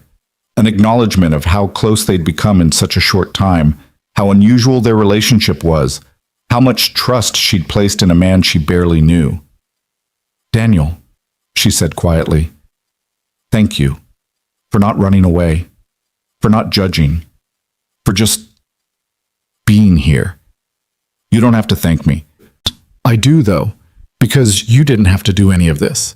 You chose to, and that choice might have saved my life. Daniel felt the weight of those words settle over him. He'd come to clean an apartment and somehow ended up responsible for keeping someone alive. It should have felt like too much, like a burden he hadn't signed up for. Instead, it felt right, like this was exactly where he was supposed to be. The days that followed fell into a new rhythm. Daniel came to the penthouse every night, cleaning but mostly just being present. Victoria went back to work, white-knuckling her way through meetings and presentations, then coming home to collapse on the couch and tell Daniel about her day. About the close calls, the moments she'd wanted to give up, the small victories of making it through another 8 hours without using. "I locked myself in my office bathroom today," she told him on Thursday, her 5th day clean. "Just stared at myself in the mirror for 10 minutes, arguing with my reflection about whether anyone would notice if I used just once." "What convinced you not to?" "I imagined having to tell you I'd failed, and I couldn't do it, couldn't stand the thought of disappointing you." "You need to find better reasons than that. Reasons that come from you, not from me." "I'm working on it, but for now, not disappointing you is enough." By the second week, Victoria's physical symptoms had started to ease. The shaking decreased. The nausea faded. She started eating real meals instead of just toast and soup. But the psychological battle intensified. Without the drugs to numb everything, she felt every emotion at full volume, the anxiety, the grief, the crushing loneliness she'd been medicating away for years. "I don't know how to do this," she said one night, pacing the penthouse like a caged animal. "How to just feel everything. It's too much. It's overwhelming." "Then don't feel it all at once. Pick one emotion. Just one. Let yourself experience it fully, then move on." "Which one?" "Your choice." Victoria stopped pacing and closed her eyes. When she opened them, they were filled with rage. "I'm angry. I'm so angry at myself for letting it get this bad, for being weak, for needing drugs to function, for wasting years of my life running from pain instead of dealing with it." "Okay, so be angry. That's allowed." "Is it?" "Because I don't remember the last time I let myself be angry. I'm supposed to be measured, professional, in control." "You're in your own home. You can be whatever you want." Victoria picked up a decorative pillow from the couch and threw it across the room. It hit the wall with a soft thump, completely anticlimactic. She laughed despite herself. "That's it? That's anger?" "Try a different approach." Daniel stood up. "Come on, we're going to the balcony." "Why?" "Just trust me." He led her outside into the cool night air. The city noise drifted up from far below. Sirens, horns, the ambient hum of millions of people living their lives. "Now scream," Daniel said. "What?" "Scream, as loud as you can. No one can hear you up here." "That's insane." "So? You've been acting sane for years and look where it got you. Try insane for once." Victoria stared at him like he'd lost his mind. Then, slowly, she turned toward the city and opened her mouth. The first sound that came out was weak, tentative. But then something broke loose inside her, and she screamed, really screamed, pouring out years of frustration and pain and fear into the uncaring night. When she finally stopped, she was crying again, but this time it felt different, cleansing almost, like she'd purged something toxic. "Better?" Daniel asked. "Yeah, actually, yeah."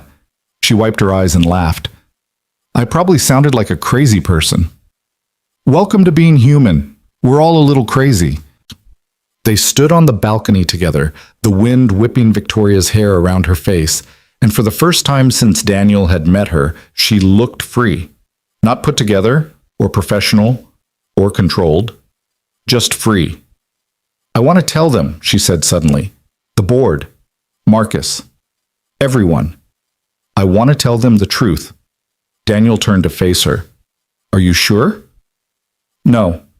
But I'm tired of lying, tired of pretending, and I think if I don't tell someone official, someone who can hold me accountable, I'll eventually convince myself I can use just once, and it'll be fine."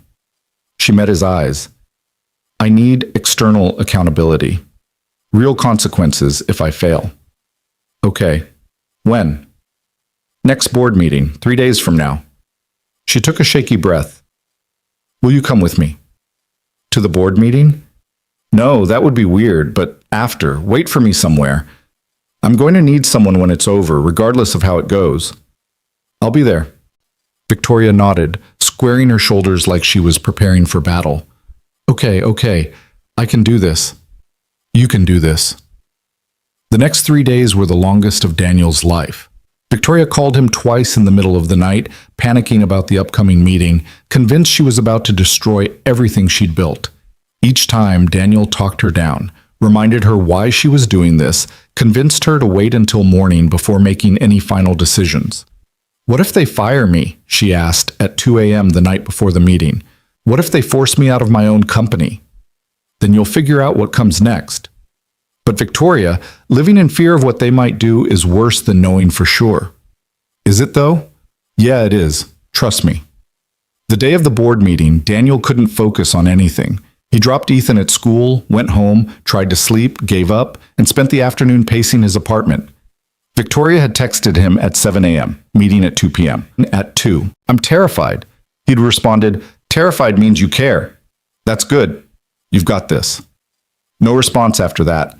Daniel imagined her in her office, practicing what she'd say, trying to find words to explain the unexplainable to people who'd invested millions based on her image of invincibility. At 4 p.m., his phone finally rang. It's done, Victoria said, her voice hollow. How did it go? I don't know. They didn't fire me, but they want me to take a leave of absence, minimum 3 months. They're putting the COO in charge temporarily while I go to treatment. Treatment? Rehab. They found a place in Malibu, very discreet, very expensive, for executives and celebrities who can't have their problems become public. She laughed bitterly. Apparently this happens more often than you'd think in Silicon Valley. They have a whole protocol for it. Daniel's heart sank. 3 months. When do you go? Tomorrow. They want me to start immediately, before word gets out. Before I change my mind. She paused. I'm at a coffee shop near your apartment. Can you come? I know it's the middle of the day, but I can't go home yet. Can't be alone. Send me the address. I'll be there in 10 minutes. He found her in the back corner of a small cafe, hunched over a cup of tea she clearly hadn't touched. She looked smaller somehow, diminished, like admitting the truth had physically shrunk her. Daniel slid into the seat across from her. Hey, he said softly. Hey. She attempted a smile. So that happened. How do you feel? Terrified, relieved, humiliated, grateful.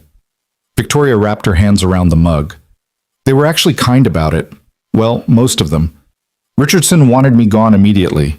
But the others, they talked about similar situations with other CEOs, other companies, made it sound almost normal. It is normal. Addiction doesn't discriminate. I know. Intellectually, I know that, but part of me still feels like I failed, like I should have been stronger. Strength is admitting you need help. You did that today. That takes more courage than hiding ever did. Victoria's eyes filled with tears. I won't see you for 3 months. That's... She trailed off. You've been my lifeline. I don't know how to do this without you. You'll figure it out, and I'll be here when you get back. Will you? What if 3 months from now you've moved on, forgotten about the crazy billionaire you helped through withdrawal? Daniel reached across the table and took her hand. I'm not going anywhere. And you're not crazy. You're just someone who's been carrying too much for too long. Can I ask you something? Anything. Why me? Really? Why did you decide to help me when you could have just walked away? Daniel thought about Sarah, about regret, about second chances and redemption. But more than that, he thought about Victoria. Not the billionaire, but the woman crying in his arms, the person underneath the armor. Because you reminded me that everyone's fighting something, he said finally. And because I like the person I've gotten to know these past few weeks. The real you, not the version you show the world. That person's worth fighting for. Victoria squeezed his hand. I'm going to miss you. I'm going to miss you too. But this is good, Victoria. Treatment is good. You'll get real help from people who actually know what they're doing, not just a cleaning man winging it. The cleaning man did pretty well, I think. I kept you alive until you could get real help, that's all. That's everything. She stood up, still holding his hand. Walk me out? They left the cafe together and stood on the sidewalk as afternoon traffic rushed past. Victoria looked up at the sky, then back at Daniel. Thank you, she said, for seeing me, for staying, for not giving up even when I wanted to give up on myself. You're welcome. Now go get better. Real better, not just surviving better. I will. She hesitated, then pulled him into a hug. I'll call you, if they let me. I don't know what the rules are about outside contact. I'll be waiting. Daniel held her tightly, this woman who'd somehow become important to him in ways he hadn't anticipated. You're going to be okay, Victoria. Better than okay. When she pulled back, she was crying again, but smiling too. See you in 3 months, Daniel Brooks. See you in 3 months. He watched her get into a car, not a town car, just a regular Uber, and drive away.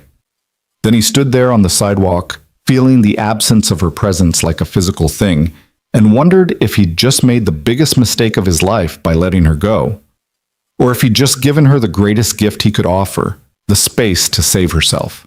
The first week without Victoria felt strange, like Daniel had lost something he didn't realize he'd been holding on to. He returned to his regular cleaning schedule, picking up shifts at other buildings, but the 43rd floor of the Zenith Tower stayed dark. The apartment sat empty, a monument to wealth and loneliness, waiting for its owner to return. Ethan noticed the change immediately. Is Ms. Hale okay? He asked over dinner on the third night. You seem sad. She's getting help, Daniel said, pushing pasta around his plate. She's going to be gone for a while, but she's going to be okay. Do you miss her? The question caught Daniel off guard. He thought about Victoria crying on his shoulder, screaming into the Los Angeles night, holding his hand in that cafe like he was the only solid thing in her world. Yeah, buddy, I do. Like you miss Mom? Different. But yeah, I miss her. Ethan was quiet for a moment, then said, I think Mom would like her. Ms. Hale, I mean, is. She was nice to me. Daniel felt his throat tighten. I think Mom would like her too. 2 weeks passed with no word. Daniel hadn't expected contact. Treatment facilities usually restricted communication during the early stages, but the silence still gnawed at him. He found himself wondering about her constantly. Was she okay? Was the treatment working? Had she given up and left? Was she angry at him for encouraging her to go? The questions circled his mind during shifts, during Ethan's soccer games, during the quiet hours after midnight when sleep wouldn't come. He'd text her number sometimes, knowing she wouldn't respond, just sending small updates. Ethan got an A on his history test. It rained today for the first time in months. Still here if you need me. On the 18th day, his phone rang at 2 p.m. Unknown number. Daniel almost didn't answer, but something made him pick up. Daniel? Victoria's voice sounded different, clearer somehow, steadier. They finally gave me phone privileges. I only have 10 minutes, but I wanted to hear your voice. Relief flooded through him. How are you? Are you okay? I'm getting there. It's hard, really hard, but good hard, if that makes sense. She laughed, and it sounded more genuine than any laugh he'd heard from her before. I'm learning things about myself, not all of them pleasant. Like what? Like I've been running from my parents' death for 15 years. Like I built an empire as a monument to prove they didn't die for nothing, but I never actually grieved them. Like I don't know who I am when I'm not being Victoria Hale, CEO. She paused. It's terrifying and liberating at the same time. That sounds like progress. My therapist says the same thing. Dr. Chen, she's tough but good. Makes me actually think instead of just deflecting. Victoria's voice softened. I told her about you, about how you helped me. What did she say? That I'm lucky. That a lot of people don't have someone who sees past their defenses, someone who cares enough to stay. She was quiet for a moment. I miss you, Daniel. Is that weird? To miss someone I barely know? You know me, maybe better than people who've known me for years. I've been thinking about what you said, about finding out who I want to be instead of who I think I should be. I'm still figuring that out, but I'm starting to get glimpses of her. Yeah? Who is she?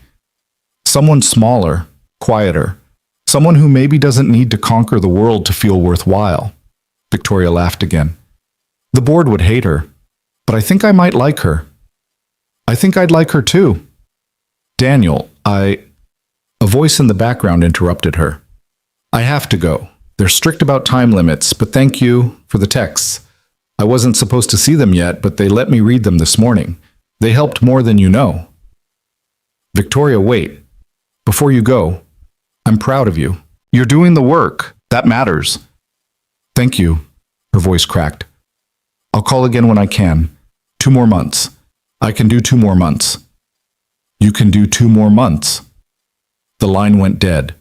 Daniel stood in his kitchen, phone pressed to his ear, feeling both better and worse than before the call. Better because she was okay, she was fighting, she was finding herself. Worse because 2 more months felt like an eternity. Life continued its forward march. Ethan's soccer season ended with a tournament loss that devastated him for exactly 3 days before he discovered skateboarding. Daniel picked up extra shifts to cover the loss of the Zenith Tower contract, working himself to exhaustion to avoid thinking too much about the empty penthouse and the woman in Malibu learning to be someone new. Victoria called twice more over the next month, once to tell him she'd made it to 30 days clean and the staff had thrown her a small celebration, once to tell him about a breakthrough in therapy where she'd finally cried about her parents' death, really cried, the kind of grief she'd been stuffing down for 15 years. I thought dealing with it would destroy me, she said, but it actually made me feel lighter, like I've been carrying around this weight and I finally set it down. That's what healing looks like, Daniel told her. Not comfortable, but necessary. I'm scared, though, about coming back, about whether I can stay clean in the real world with all the pressure and stress, and she stopped herself. Dr. Chen says I'm catastrophizing, that I need to focus on today, not 2 months from now. Dr. Chen's smart. She says I should invite you to Family Day. Daniel's heart stuttered. Family Day? It's this thing they do in the last month. Bring in important people from your life, help repair relationships, get support systems in place. Victoria sounded nervous. You don't have to come. I know it's weird and we're not family, but you're the closest thing I have to... I'll come. Just tell me when. Really? Really? 3 weeks later, Daniel drove to Malibu. The treatment center was tucked into the hills, discreet and expensive looking, with ocean views and meditation gardens. He felt completely out of place pulling up in his 12-year-old Honda, surrounded by luxury cars and drivers in suits. A staff member met him at the entrance. You're here for Victoria Hale? Yes. Follow me. She's waiting in the garden. They walked through pristine hallways decorated in soothing neutrals, past rooms where Daniel caught glimpses of other people doing the same hard work Victoria was doing. The garden was at the back of the facility, a carefully landscaped space with stone paths and flowering plants, and the sound of water trickling from a fountain. Victoria sat on a bench overlooking the ocean, her back to him. She'd cut her hair, shorter, just past her shoulders, and she wore simple jeans and a white t-shirt. No suit, no armor. When she turned at the sound of his footsteps, Daniel barely recognized her. She looked younger, softer, real. Hi, she said, standing up. You came. I said I would. They stood there awkwardly for a moment, this man and woman who'd become so important to each other under the strangest circumstances, now reunited in a place dedicated to healing. Then Victoria crossed the distance between them and hugged him, and Daniel held her like he'd wanted to since the day she drove away. You look good, he said when they pulled apart. Healthy. I feel good, scared but good. She gestured to the bench. Sit? We have an hour before the family session starts. They sat together, looking out at the Pacific. The ocean stretched endless and blue, waves crashing against rocks below with rhythmic persistence. Thank you for coming, Victoria said. I wasn't sure you would. Wasn't sure you'd want to be dragged deeper into my mess. It's not a mess anymore. It's recovery. Still, you have your own life. Your son. I'm sure you have better things to do than drive to Malibu to see your former client work through her issues. Victoria. Daniel turned to face her. You're not my former client. You're my friend. And friends show up. Her eyes filled with tears. I'm not used to having friends. Real ones, I mean. People who don't want something from me. Get used to it. She smiled, wiping her eyes. I've learned so much here. About myself. about why I used, about what I was really running from. She picked at a loose thread on her jeans. My therapist says I built an identity around achievement because I needed to prove my parents' sacrifice meant something, that I was worthy of surviving when they didn't.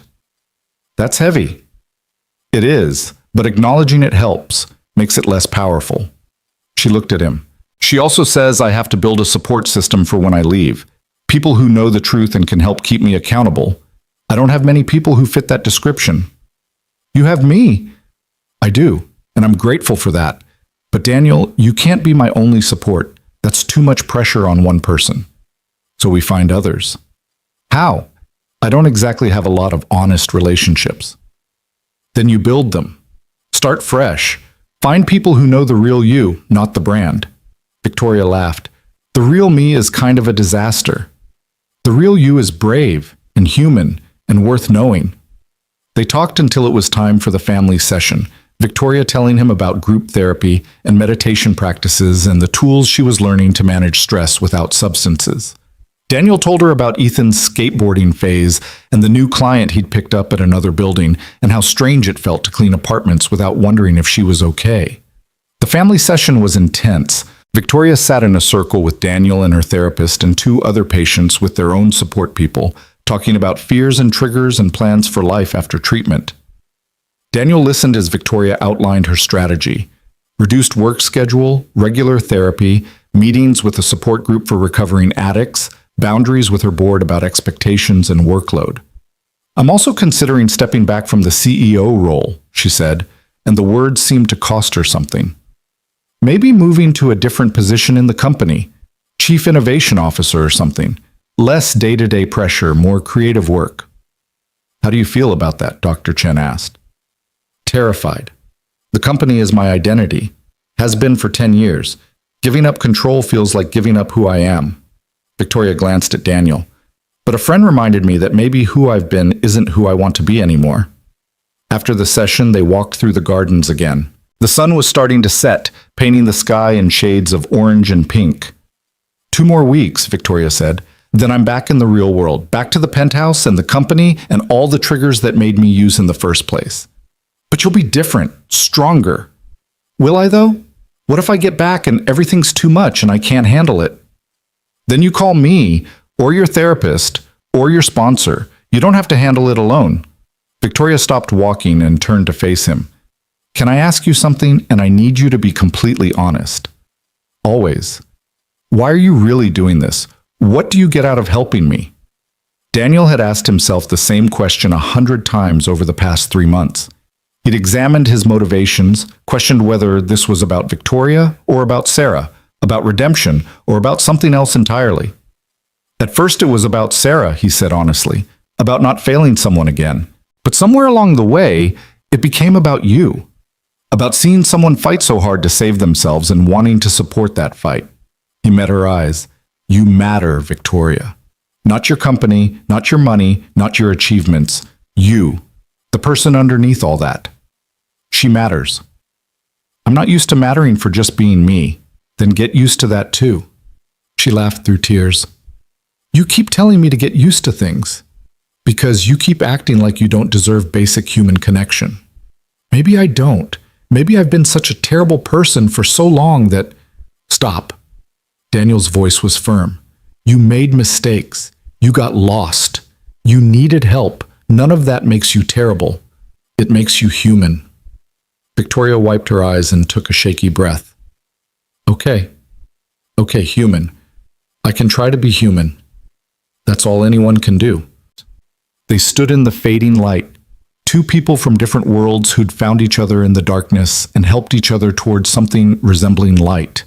The moment stretched between them, waited with everything unsaid, everything that had happened over the past months, everything that might happen next. I should go, Daniel said finally. Long drive back and Ethan's at a friend's house until 8. Thank you for coming. It meant everything. 2 more weeks. Then you're home. Home. Victoria tested the word. I don't think I've thought of the penthouse as home in years. It's been more like a fancy hotel room I happen to sleep in. Maybe that changes too. Maybe everything changes. Daniel drove home as the sun disappeared below the horizon, his mind full of Victoria's face and her tears and her hope. He'd done what he set out to do, helped her get to treatment, supported her through the hardest decision of her life. Now she was healing, finding herself, building a future that didn't require substances to survive. His part in her story should be over. Should be. But it didn't feel over. It felt like a chapter ending, yes, but not the book. Not yet. The 2 weeks until Victoria's release crawled by. Daniel cleaned apartments and raised his son and lived his normal life. But part of his mind stayed in Malibu, wondering how she was doing, counting down days. On the morning she was supposed to come home, his phone rang at 10 a.m. "I'm out," Victoria said, her voice shaky but excited. "Officially discharged. I'm in a car heading back to the city, and I'm terrified and thrilled and... Daniel, I did it. 90 days. You did it. How do you feel?" "Like everything's too bright and too loud and too much. But good. Scared, but good." She paused. "Can I see you? Tonight? I know you probably have work, but I could really use a friendly face right now." "I'll be there. What time?" 8? "I have a meeting with Marcus at 3 and therapy at 5, but after that I'm free." 8 o'clock. "I'll bring dinner." "You don't have to... I'm bringing dinner. You just focus on getting through today." When Daniel arrived at the 43rd floor that evening, carrying Thai food and nervous energy, Victoria opened the door and he saw the transformation fully. She looked like herself, whoever that self was, in ways she never had before. The sharp edges had softened, the armor had come off. She was just a woman standing in her apartment, smiling at a friend. "Come in," she said. "Welcome to my home." Weird saying that. Feels like the first time it's actually true. The apartment looked different, smaller somehow, though nothing had physically changed. Or maybe it was just that Victoria filled the space differently now, took up room instead of disappearing into the corners. They ate dinner on the couch, talking about her first day back. The meeting with Marcus had gone well. He'd been supportive, promised to help manage her workload, agreed to the reduced schedule. Her therapist had helped her process the anxiety of being home. The board had sent flowers and a card welcoming her back. "Everyone's being so nice," Victoria said. "It's unsettling. I keep waiting for the other shoe to drop." "Maybe there is no other shoe. Maybe people actually care about you. That's what Dr. Chen says, that I need to accept support instead of waiting for it to be taken away." She set down her plate. "I want to show you something." She led him to her office and pointed to the wall behind her desk. Where there used to be magazine covers and awards and press clippings, there was now a single photograph. Victoria as a child, maybe 7 or 8, standing between her parents. All 3 of them were laughing, caught in a moment of pure joy. "I found it in storage," she said. "Hadn't looked at it in years, couldn't bear to, but Dr. Chen said I needed to stop running from them, stop feeling guilty for surviving, so I hung it up." She touched the frame gently. "It still hurts to look at, but it feels right having them here." "They'd be proud of you," Daniel said. "What you've done, getting help, fighting to be better." "You think so?" "I know so." They returned to the living room and Victoria poured them both tea, chamomile calming, part of her new routine. They sat together in comfortable silence, watching the city lights, and Daniel realized this was what friendship looked like. Not dramatic rescues or late-night crises, just 2 people sharing space, sharing time, sharing the quiet moments between the chaos. "I've been thinking," Victoria said eventually, "about what comes next. The board approved my proposal to step back from CEO. I'll be Chief Innovation Officer starting next month. Less operational stress, more creative work. How do you feel about that?" "Free? Terrified, but mostly free." She smiled. "I also hired an assistant. A real one, not just someone to manage my calendar. Someone to help me maintain boundaries, keep my schedule reasonable, make sure I'm taking care of myself." "That's good. That's really good." "And I joined a support group for executives dealing with addiction. Turns out I'm not alone in this.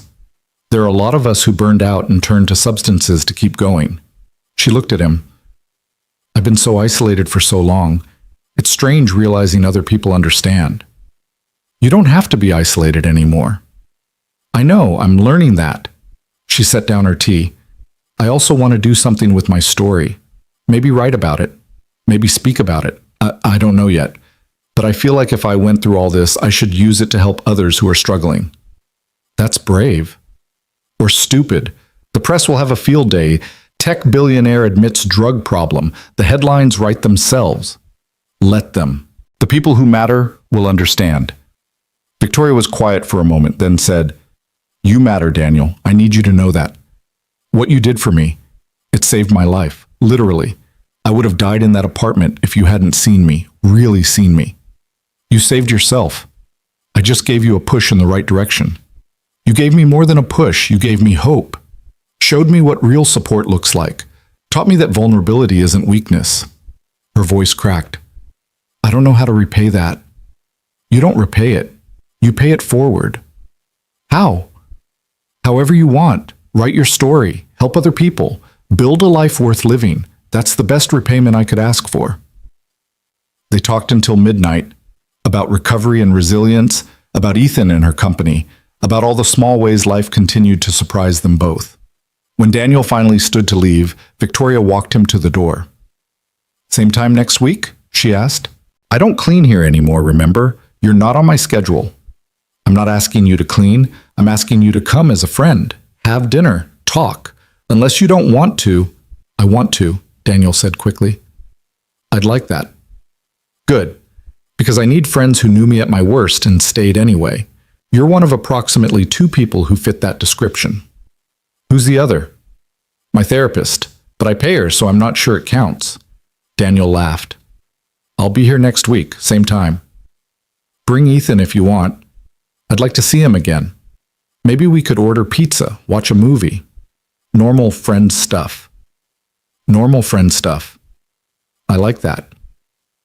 Over the following months, a new pattern emerged. Daniel would visit the penthouse once or twice a week, sometimes with Ethan, sometimes alone. They'd have dinner and talk about their days, Victoria's therapy sessions and board meetings, Daniel's shifts and Ethan's school activities. They'd watch movies and play Scrabble and do all the normal things that friends did, slowly building a relationship that wasn't based on crisis or need, but on genuine affection. Victoria stayed clean. Some days were harder than others. She'd call Daniel at odd hours, talking through cravings or stressful board situations, but she didn't use. She went to meetings 3 times a week, saw Dr. Chen twice a week, and slowly rebuilt her life on a foundation of honesty instead of performance. 6 months after her return from treatment, Victoria invited Daniel and Ethan to a small celebration dinner. When they arrived, the apartment was full of people Daniel had never met. Victoria's assistant, a few colleagues from work, her sponsor from the support group, even Dr. Chen. "What's all this?" Daniel asked. 6 months clean, Victoria said, beaming.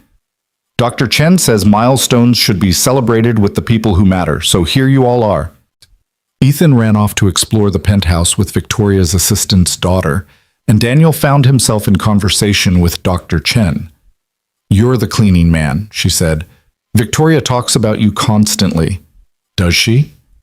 "She credits you with saving her life. Says you saw her when she was invisible."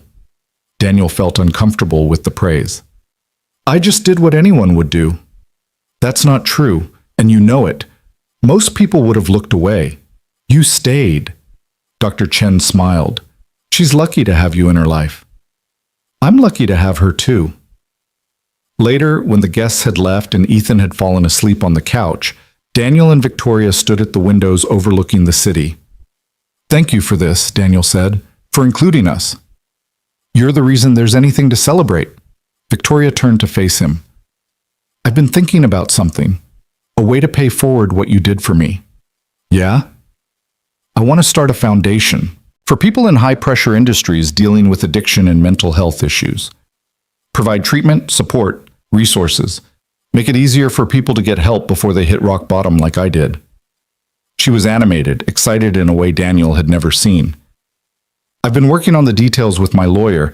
I want to fund it myself, make sure it's accessible, regardless of ability to pay." "Victoria, that's incredible. You inspired it. You and Dr. Chen and everyone who helped me. I want to create a system where people don't have to wait for a cleaning man to notice they're dying, where asking for help is normal instead of shameful." "What will you call it?" She smiled. Second Chances Foundation, because everyone deserves one. Daniel felt his eyes well up. This was what healing looked like. Not just survival, but transformation. Not just getting better, but becoming someone who helped others get better too. Your parents would be so proud, he said. Victoria's smile wavered, but held. I hope so. I'm finally living a life that honors them instead of running from their memory. They stood together in the quiet, the city lights spreading out below them like scattered stars, and Daniel thought about how strange life was. How a chance encounter between a billionaire and a cleaning man had led to this, to friendship, to healing, to second chances for them both. A year after Victoria came home from treatment, Daniel received a call from an unknown number. When he answered, a professional voice said, "Is this Daniel Brooks? I'm calling from TechCrunch. We're writing a story about Victoria Hale's new foundation and her recovery from addiction. She gave us your name as someone who played a significant role in her journey. Would you be willing to comment?" Daniel's heart raced. "I'd need to talk to Victoria first." "Of course, she said you might say that. She also said to tell you it's okay, that she wants your story told too, if you're comfortable with it." He called Victoria immediately. "TechCrunch? I'm going public with my story," she said. "The whole thing. The addiction, the recovery, the foundation. And I want to acknowledge the people who helped me, including you, but only if you're okay with it." "Are you sure? This will be everywhere." "I'm sure. Hiding it only has power if I'm ashamed. And I'm not anymore. What happened to me, what I went through, it's part of my story. I'm not going to pretend it didn't happen." She paused. "But I won't include you if it makes you uncomfortable." Daniel thought about it, about exposure and privacy and the weirdness of becoming part of a billionaire's public narrative. But he also thought about all the other people out there struggling, afraid to ask for help, convinced they were alone. "Include me," he said. "If it helps someone else, include me." The article came out 2 weeks later. The headline read, "Victoria Hale's Comeback, How a Tech Billionaire Rebuilt Her Life After Addiction." It detailed her struggle, her recovery, the foundation she was launching, and it included a section about Daniel, the night shift cleaning man who'd noticed something was wrong and refused to look away. His phone exploded with messages. Old friends from his EMT days, parents from Ethan's school, his supervisor at the cleaning company, impressed and slightly shocked, even a few journalists asking for interviews. But the message that mattered most came from Victoria. "Thank you for letting me tell the truth, all of it. You gave me that gift first, and I'm grateful I could give it back." The foundation launched 3 months later with a gala that Victoria insisted Daniel attend. He borrowed a suit and felt completely out of place among tech executives and venture capitalists, but Victoria stayed by his side most of the night, introducing him as the friend who saved my life. During her speech, she spoke openly about her addiction, her recovery, her ongoing work to stay healthy, and she talked about the importance of people who see past the surface, who care enough to ask hard questions, who stay when it would be easier to leave. "Someone once told me that vulnerability isn't weakness," she said, looking directly at Daniel. "That it's the only way to truly connect with others. I didn't believe him at first, but he was right. And this foundation exists because of that lesson. Because I finally learned to be vulnerable, to ask for help, to accept that I don't have to do everything alone." The crowd applauded. Daniel felt Ethan squeeze his hand. His son had insisted on coming, proud of his dad in ways Daniel was still learning to accept. After the gala, Victoria, Daniel, and Ethan went back to the penthouse for pizza and movies, their new tradition. Victoria had changed out of her gown into jeans and a sweater, comfortable in her own skin in ways she never had been before. "You know what's funny?" she said, sitting on the floor with them, pizza box open between them. "A year ago, I thought losing control of my image would destroy me.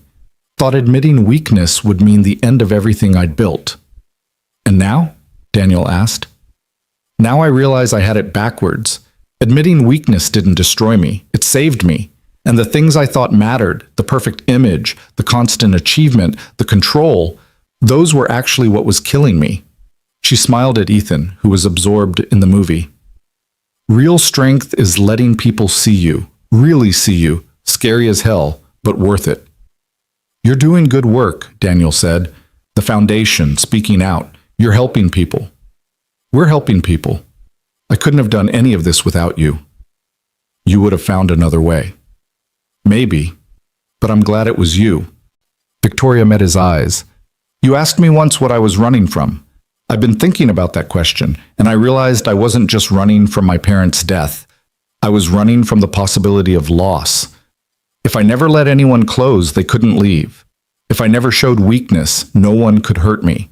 If I controlled everything, nothing could surprise me. And now? Now I'm learning that the best parts of life are the things you can't control. The surprises, the connections, the moments that catch you off guard. She gestured around the penthouse. This place used to feel like a prison. Now it feels like home. Not because anything changed about it, but because I changed.